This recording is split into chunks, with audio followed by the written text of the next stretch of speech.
নমস্কার বন্ধুরা, তো অনেক দিন পরে একটা ভিডিও নিয়ে চলে এসেছি। তো আজকে আমার দিদা বানাবে তালের বড়া। তো তালটাকে ভালোভাবে ধুয়ে নিয়ে ছাড়িয়ে নিতে হবে। তারপর একটা ঝুড়ির সাহায্য তার থেকে পাল্প বার করতে হবে। এই যে আমার দিদা তালের বড়া বানানোর জন্য তালের পাল্প বার করছে, আর আমার ভাই বউ হেল্প করছে তালটাকে ছাড়ানোর জন্য। এই যে এতগুলো তাল থেকে ছাঁকা হয়েছে এই তালের পাল্পগুলো, তার মধ্যে একে একে চালের গুঁড়ো, ময়দা, তারপরে সুজি আর পরিমাণ মতো লবণ দিয়ে ভালোভাবে মেখে নিয়েছে। আমরাও একটু হেল্প করে দিয়েছি দিদাকে, কারণ দিদা একা তো কত দিকে সামলাবে। ভালোভাবে মাখা হয়ে গেলে কিছুক্ষণ রেখে দিতে হবে।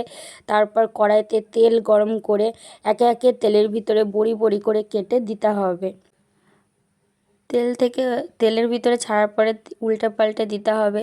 এই যে লাল লাল মতো হয়ে আসলে তারপর কড়াই থেকে তুলে নিয়ে রাখতে হবে। যে গরম গরম পরিবেশন করুন তালের বড়া। ধন্যবাদ।